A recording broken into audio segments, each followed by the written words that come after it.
and welcome to Pattern and Craft. I'm Courtney, and for today's video I thought it would be fun to do a little organize with me with a Q&A. So I definitely need to organize, as you can tell. Usually I'm pretty good, but I don't know, sometimes things just get a little out of control. And I actually got some new thread as well, so I thought it would be a good opportunity to clean up my organization box for my threads and then get it all ready and then add the new ones. So I should probably talk about that first. I have gotten questions about how do I organize my materials for making bracelets. So as you can see, I've got these boxes here. It's actually just one kind of case and it has 4 different compartments. And this is actually a washi tape organizer. So it's a little bit different from what you might have seen other people using, because usually I'll see people kind of have these little cards and they wind their thread onto the cards and they put it in a little kind of clear plastic box similar to this but with smaller compartments. So I like the washi tape organizer because you don't have to do the winding step. You don't have to put your threads onto cards. You can just go ahead and use the skein as is, just put it away, and it fits exactly perfectly into these little compartments. I know it's not designed for that, but for some reason it's just, the perfect size. So I got this at Michael's craft store. I'm sure you can find them on the internet, and usually I find that these are almost always on sale. This is not sponsored, by the way. So anyway, that's how I organize, and I usually go by color. So I'll kind of organize all the greens together and, kind of divide it even further down into yellow greens, blue greens, and try to keep it organized that way. And then I also have kind of sections for, special thread that's metallic or rainbow or whatever. And then I just keep my threads in the skein, because if you pull the right thread, it'll actually unwind really nicely without getting tangled. And, even if it does get tangled, it's only 8 yards, so it's not too hard to kind of take it and rewind it if you need to. So you'll see me periodically throughout the video kind of just rewinding my thread if it had become tangled or, out of its skein. And I'm just going to go through and make everything pretty again and recategorized and everything. So while I do that, I thought it would be fun to answer some questions. I put up a Q&A story on my Instagram, and here's the questions that I got from it. So first up, we have, how long have you been making friendship bracelets? And I also want to combine this with, how did you learn to make friendship bracelets? So the answer to this question is, as far as how long I've been making them, is either 2 years or 30 years, depending when you start counting from. So that goes along with how did I learn. So I learned way back in grade school. I think it was actually in summer camp. And my friend was making one. And I was like, what are you doing? Because I've been doing crafts basically since I was born. As soon as I could pick up a crayon, I was drawing. And as soon as I could handle like a bead, I was beading. And any little craft or, kind of thing I could get my hands on, I've always done.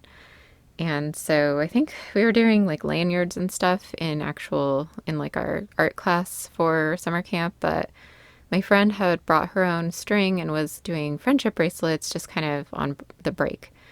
And I was like, what are you making? So my friend showed me, and I think like either I learned wrong or she showed me wrong at first, and I didn't realize you had to do 2 knots on each string, and I just did 1.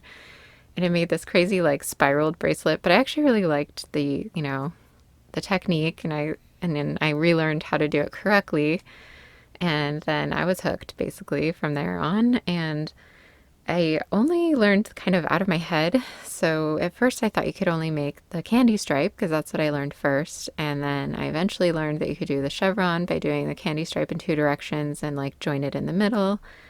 And then I learned about diamonds and then arrowheads and that kind of thing, just from seeing them on other people and trying to figure out how to make that pattern. Because when this was happening, this was 30 years ago, there were not websites about, how to make patterns or, YouTube or any of that. So I just had to kind of figure it out from, my friends and seeing what they were doing and figuring out for myself. So that's how I learned, and that's when I learned. And then I kind of just made them on and off, the rest of that year. And then, every so often I'd get back into it. And I think all the way through like high school. And then when I went off to college, I kind of just fell out of it. I think I did a little bit of macrame with like hemp and stuff, but I kind of fell off of the friendship bracelet thing, and I was doing more like photography and ceramics and that kind of thing, and weaving and dyeing for like my actual degree. And so I kind of got, sidetracked, and I just didn't even think about them for a long time. And then about a couple of years ago, my friends and I were kind of like, we need to get, back into doing crafts and things, because we were all kind of like crafty, artsy people. But we had jobs that kind of had us doing other things, either, mostly desk work. So we're just at a computer all day. And it's nice, after being on the computer all day, to do something with your hands or something like hands-on that's like not digital. So we got together for a crafting day, a little get together kind of thing. And the craft that I chose to do was friendship bracelets. And I don't know why I picked that. I think it was just like, it seemed like a really good portable craft to take there and not have to have a ton of supplies or, have to figure out what else I was going to do. And I actually went on YouTube also at that time and kind of like searched around to kind of refamiliarize myself, because I hadn't made them forever. And I think I came across Masha Knott's videos first and kind of watched a few of those, and I realized, oh my gosh, there's so much you can do with these. And then I learned about the bracelet book and the other websites that have the patterns. And then I realized, oh my gosh. And then I went on Instagram. Anyway, it was very inspiring. And so I've been pretty much making them ever since, because they're so fun. And I didn't realize how much there really was to them. I mean, you can do a lot more than just the candy stripe and the chevron. Those are excellent to start with. But it's really fun learning just how much more there is to do, and like being able to go on the pattern sites and create your own patterns and learn, new ones. Anyway, so that's how I learned, and that's when I learned, and that's when I got back into it. It was just a couple years ago, but I've been making them since I was little. All right, so next, well, this kind of ties into the same thing. Where did you learn your techniques like the ones you show us in your channel? I've never seen them elsewhere. For example, the two-tone alpha and the single color triangle end. Okay, so the two-tone alpha actually is an older technique. That's the way the alphas were originally made. They were just the color of the string and the color of your leading string, and you just kind of swapped between them to make the pattern. But I didn't know that when I was learning. I thought it was a whole new thing, because it seems like all the videos now and, tutorials that I've seen and the patterns that are on the website are, adding in strings to make the color. But I guess the original way was the two-tone. I found it through just searching alpha techniques, I think, and I found some like tutorial, like a PDF somewhere of how to do it. And then I think I looked on Instagram, or no, I looked on Pinterest a little bit more too. And then I kind of just wanted to try it out myself. I have a video on that, and it was actually me learning how to do the two-tone alpha. So I just kind of go, I don't know, I get like, a little idea, or I see a little picture, I don't know, I search something and I'll just go with it, And then for the triangle end, the single color triangle end, I think I was making triangle ends. I'd learned how to make them from one of the videos, probably a Masha Knott's video. And I kind of wanted the ending not to have all the knot colors showing. And I was like, how can I figure out how to make this ending, the little cool triangle end with, the finish looking nice like this, but without each knot color showing. I just want one color. So I basically just tried different things until I figured it out.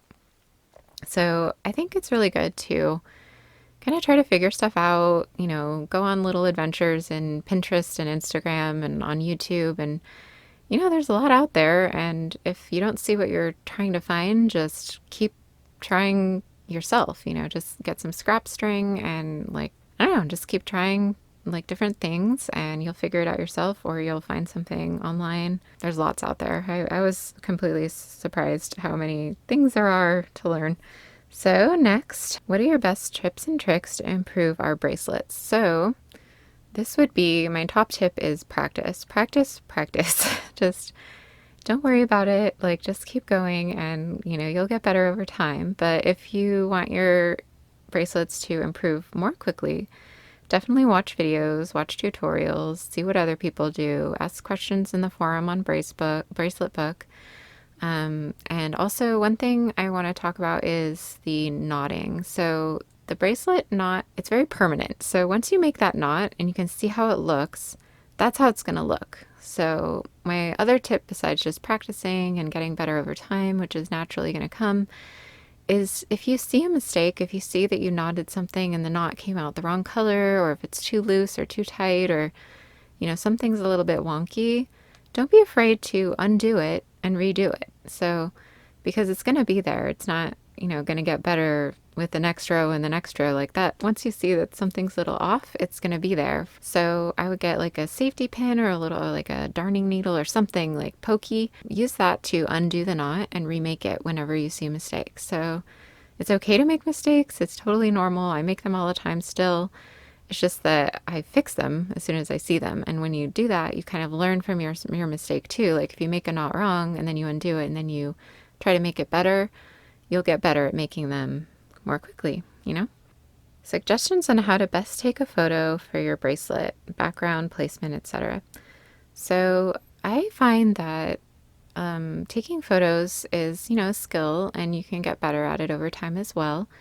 And one thing that really helps is having a neutral background. You don't want anything too complex, and it's good if it's either a medium kind of tone, not like too dark or too light, or it kind of throws off the balance in your camera. And if you're on a really light background, you're gonna have to really adjust the everything later, and your background might get blown out.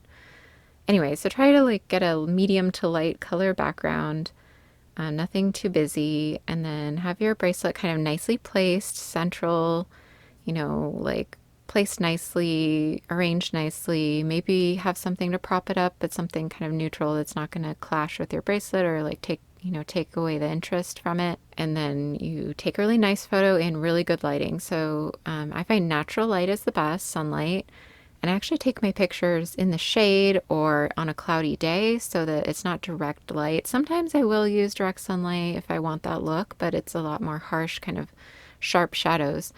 And I usually don't prefer that, so I'll use like a shady area or a cloudy day or indirect light from a window maybe that's, facing not the way that the light's directly coming in. And I'll take my photo using that kind of light. And then a whole lot can be done after taking the photo. So don't just take the photo and be done. Your phone or your camera usually has sort of editing software on it, or you can get apps that have that. And you can adjust everything from that point. I always adjust my photos after with I increase the brightness. I might adjust the tint or the hue or the warmth.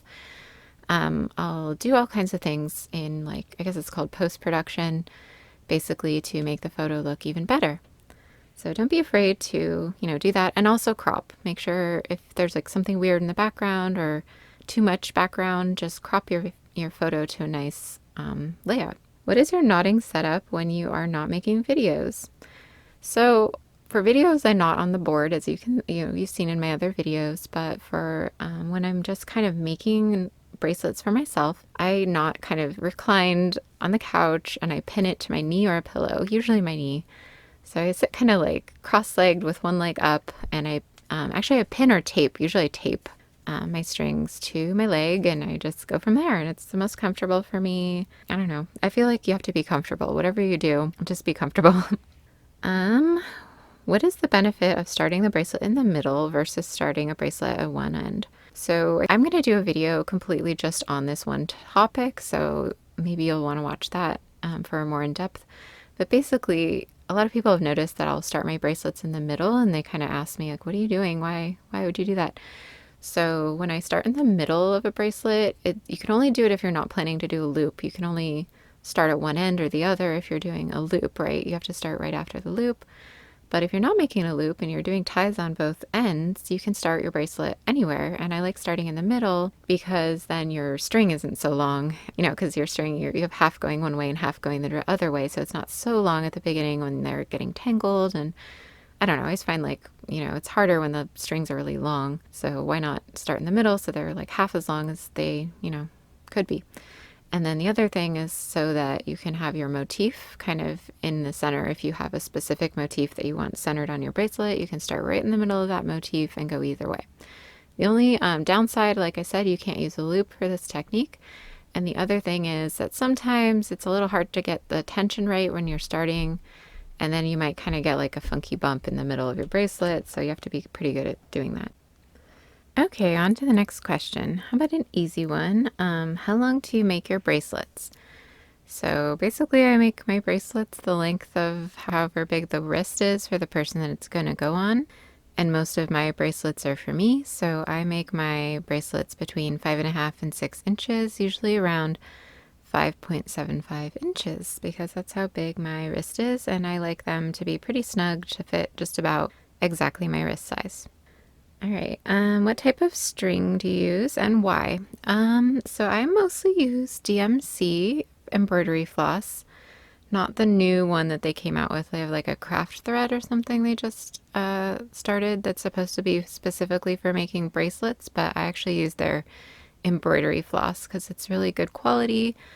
It's really soft and strong and a little bit like of a nice sheen to it, and it doesn't tangle at all. It's really easy to untangle. It has really beautiful colors and a huge range of colors, so I mostly use that. As far as other ones that I've tried and liked, I use loops and threads sometimes. They come in a big pack, and they have like kind of basic colors, so I only use them as like mixed with other string, but they're okay. It's not as nice quality, but it's not bad. I just got some Threadworks string, and I really like that. It's basically the same quality as DMC, but it's over dyed, so you get like a cool, I don't know, like ombre color shifting thing going on. But that one, the only drawback is they cut it to 1 meter lengths before they dye it, so it's only in 1 meter. Yeah, that's as long as you can get in it, and often I find that that's not enough for me, so I usually use it for the background of alphas, and when I use it in an actual bracelet, like a normal bracelet, then it's like a normal pattern. It's a little bit harder to use because I usually run out, so I wouldn't totally recommend that one unless you're using it for alphas. Cosmo is another one I just learned about, and I got some color shifting thread in that. That's why I was attracted to that. But they might have solid colors too, and that one is almost exactly like DMC embroidery floss, so I guess I can recommend the Cosmo threads or embroidery floss. And then also I just started using Sullivan's, so that's a little different from DMC, but it's pretty good quality. I would recommend it. It's thicker a little bit and not quite as soft, but it's still strong and it's still pretty good quality. I probably wouldn't mix them if you're doing it for an alpha, but it's probably fine in a normal pattern. I did notice their colors are like a little more dull. They try to compare their colors to DMC colors, but when I received my order, they're pretty, but they're definitely more subdued, maybe not quite as intense or deep of a color. Okay, next question. Alpha tips and tricks. So I am not the right person to ask for that yet. I'm still working on it. So if you want some really good tips and tricks for alphas, I would check out Masha Knott's video, her newer one. She had a alpha video. I mean, it's still worth watching because it gives you kind of the basics. And then she did a like revised alpha video that had the flat alpha technique and a few little tricks to make them better, and also the straight edges technique for alpha. And she has some other ones about starting and finishing alphas. I will do more videos on alphas as I get more experience with them, but right now I'm just kind of starting out. You can go check out my video where I'm learning the two-tone technique, and I kind of go through it as I'm learning it and filmed it. And it's kind of a tutorial. It's kind of like a learn with me. So you can check that out if you want. And also I guess some tips and tricks that I know already are that if you want the like not to see the little bumpy edge that they normally have, you can do the straight edges technique. I would suggest using the flat alpha technique when you're changing colors. There's a certain way to change colors that kind of, well, it's hard to explain, but basically it makes it look flatter, and it also connects your bracelet so you don't have any kind of gaps in between the colors. Oh, and also try out the two-tone alpha. If you're only using like a couple colors, I definitely recommend using the color of the actual warp strings, the strings you're knotting onto, to make some of the patterns so that you can reduce the amount of threads you have crossing over in the back. And if you do a two-tone, if you have like a pattern that's only two colors, you can use the two-tone technique, and then you have no threads going across the back. Next question. How do you make your forward knots and backward knots lined up evenly? I'm not sure exactly what they mean. Maybe they're talking about the edge string, because for straight edges, you do forward, backward knots all along the edge. They kind of naturally line up nicely when you do a straight edge. I will say that forward backward knots within the bracelet pattern, I'm still kind of working on. So I noticed that they make a bigger knot than a forward knot or a backward knot, I guess because the string changes direction. So I'm still working on my forward backward knots, to be honest. So I tend to pick patterns that don't have a lot of them within the pattern. And I'm trying to get better at them, but I do notice when there's a lot of them within the actual structure of the pattern and not just at the edge, they can kind of make your bracelet warp a little bit because they make a bigger knot. Okay, another question, how to hide the edge string when doing the straight edges technique. Okay, so this is a hard one. It kind of depends. The best thing you can do, if your pattern allows for it, is to choose the string that you're going to be using for your straight edges to be the same or very similar to the main colors that are going to be knotting onto it. So if you have a border color, then you're going to want to use that color for your straight edge. If you are using a light color mostly in your bracelet, you're going to want your straight edge strings to be light color. The reason is there's no way to hide them 100%. It's a little bit difficult though, because sometimes you're going to have like black and white in a bracelet, and then you just kind of have to pick whether you want the black to show a little bit where the white sections are or the white to show a little bit where the black sections are, because there's no way to make it. I guess you could use gray. That is one option I didn't think of when I was making this bracelet. So you can see in this one, I chose white because most of the edge was white, but then in the section that had black hitting the edge, you can see it. So not all my bracelets do end up perfect. You do see some of my straight edges. You do see some of my mistakes in them. I guess something I could have done though was to use like a medium gray color, so you would only have seen it a little bit, but you would have seen it more in the white area. So you kind of just have to pick and choose. Okay, next question. What sources do you use for inspiration? So I definitely mostly use Instagram and Pinterest the most for getting ideas. YouTube the most for just kind of staying inspired and finding new techniques and things to try. Also, Bracelet Book is great. That's a website and also an app on iOS, I think. So you can go check that out. And they have videos, pictures. People upload their pictures of their bracelets. It has tons of patterns. I'm sure you're familiar with it. So that's another one. Also, Etsy's a good one. If you want to get inspired, you can go to Etsy, and that's all handmade goods, or at least mostly. And you can just search whatever search terms you want, probably friendship bracelet, and see what's on there. And also on Facebook, there's groups. So I do belong to a few groups on Facebook. Some of them are for bracelets. So I like going there for inspiration too. You'll see what people are up to, what they're into, what they're making. You can post your own things. Usually they're private, and I don't know, it's just fun way for people with similar interests to get together and share. Okay, last question is, what do you do for a living? So I am a textile print designer. That is a very specific type of graphic designer that does designs for apparel, and I do the prints and patterns that go on apparel. I do some graphic designs like t-shirts and things, but usually I'll do the all over prints, and I tend to do women's apparel and swimwear. So if you ever had like a swimsuit with a pattern on it, like it's an animal print or something, like I'm the person that designs that for that fabric that makes the garment. So that's my job, and I've been doing that for a while, like a long time. And before that, I was a fashion designer, so I designed the garments themselves, but I didn't like that as much as I thought I was going to. I did go to fashion school. I went to art school before fashion school. Well, I went to regular university, but I got an art degree, and I got a textile degree, kind of. It was a fiber art, so it's kind of like the fine art version of textile art. So it was, I got to do all kinds of classes like ikat dyeing and weaving and shibori, all kinds of really fun things for surface design for fabric and for actually creating and weaving fabric. So I got to do all the hands-on stuff in college. And then I got finished with that fine art degree, and I kind of didn't know what to do then. So I went to fashion school, and then I learned how to be a fashion designer. I got a degree in that, and I worked in the industry for a few years, just kind of not any like high-end labels or anything, but just making apparel design for a living, and I just found it a little bit too tedious for me. Like, I like to be creative and make art, and it was more about, you know, specking out garments and picking buttons and threads and I don't know, that kind of thing. It wasn't right up my alley. It was close, but it wasn't quite what I liked. And I noticed that I kept liking what the people in the art department were doing. They were creating prints and graphics and doing like art basically. And I thought that was really cool. So I transitioned into that a few years after being a fashion designer. I transitioned to being a textile print designer.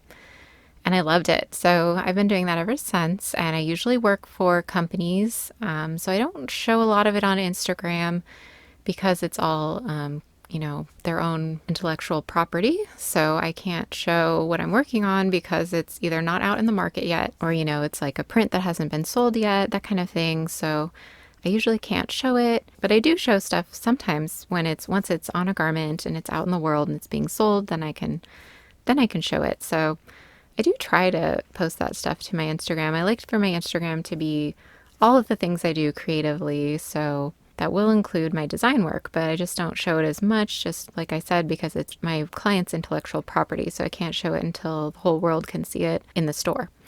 And then I also do prints and patterns for my own kind of work. It's just a really small side gig kind of thing where I do, spoon flower and Redbubble, Society 6, Etsy, that kind of thing. So I will do designs that I will sell as either printed fabric or printed garments, printed products, or, home goods. And then also I've recently started doing prints for the wallpapers on your phone, kind of like the phone background and that kind of thing. And I sell those on my Etsy.